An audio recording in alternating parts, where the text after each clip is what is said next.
Hey guys, how's it going? This is Anthony from Anthony's Customs, and the last DC Universe Connectors, that's not what I meant to say. The last DC Universe Classics Collect and Connect figure that I want to talk about today is Giganta. Probably the most valuable DC Universe Classics Build-A-Figure there is right now. She's really sought after, and I guess kind of hard to come by, so I figured we should talk about her. First thing I want to mention is she comes with this guy. Little Adam figure. He's actually got some pretty decent detail in the sculpt work and the paint work for being so small. I mean, if you look, that's my thumb. So he's just about, what is he, an inch and an eighth tall? Let's see. Oh, he's a little bit taller than that, inch and a half tall. So that's pretty tiny. It's basically HeroClix size, and they did a really good job. Let's see how close we can focus. Yeah, good job, camera. So pretty cool looking little guy right there. He just stands there. Does he stand? I haven't tried it, actually. He does stand, so that's a nice bonus. And then we have Giganta, which next to him makes him look even tinier. Alright, let's talk about her. She stands, she might be the tallest one yet. She stands at 10 inches tall. I don't know if there's any taller. I can't think of any. I don't have Metallo yet, but I don't think he's very tall. So she might be the tallest one out of all of them. She's a really great figure though, and I do recommend everybody pick her up. She's only going to get more valuable is my guess. So get her if you can. The sculpt work is really nice on the face and the hair. There is some shading in there. The eye paint, the lipstick or whatever, maybe just lips, I don't know, and the eyebrows, there's shading. Looks really good. The hair does get in the way of the articulation a little bit, but not too much. You can give her a full range of motion. I wish she could look down a little bit more because she's so tall. That would have been a nice touch, but she can't move her head down too much. She has standard shoulder articulation, the DC ball joint, bicep swivel built in, single jointed elbow, 90 degrees, and the wrist rotation at the bracelet thing, which is sculpted and painted fairly well. The hands are too. She doesn't have painted fingernails. Well, I take that back. They're painted, but they're painted like flesh colored. So I guess lipstick's okay, but nail polish is a no-no for giant people. I don't know. Her clothes, if you want to call them that, are sculpted really well. There's texture to them. The leopard print is actually done really nicely. There's dark outlines for the spots, and then it's lighter on the inside.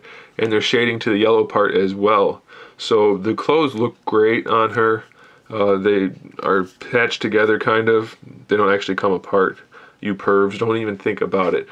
But it's made to look like it's actually pieced together, so that's really nice. It's like that at the top too, if you can see that.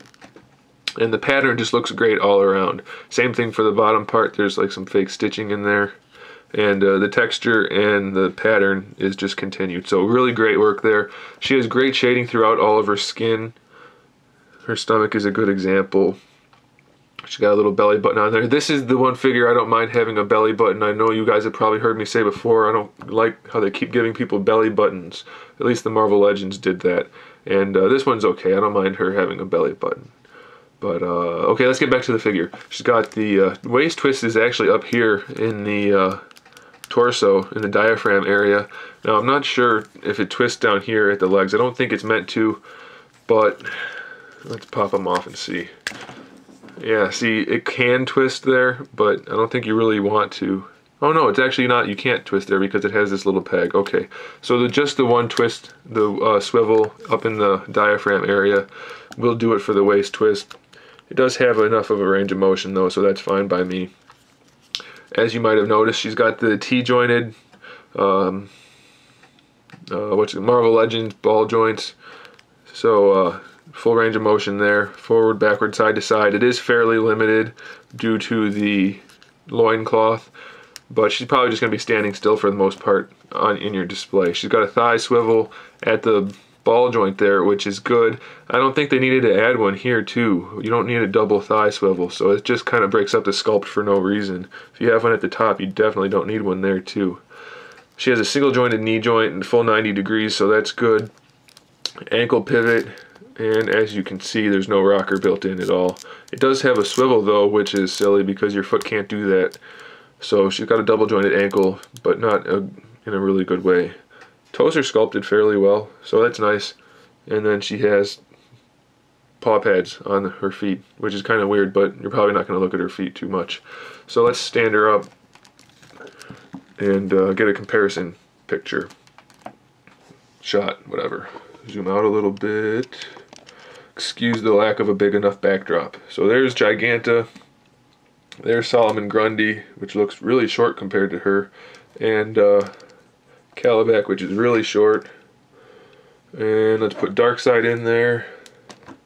We'll put him in the front because he's not too tall. And Stell, he can stand in the back because he's relatively tall. And let's put Despero in the front with the other shorter guys. Move the camera back.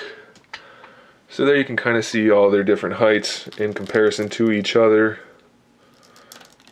Of course, there are more collect and connects. I just didn't get them out today. I might do those another day. But she's definitely the tallest one. See if he can stand.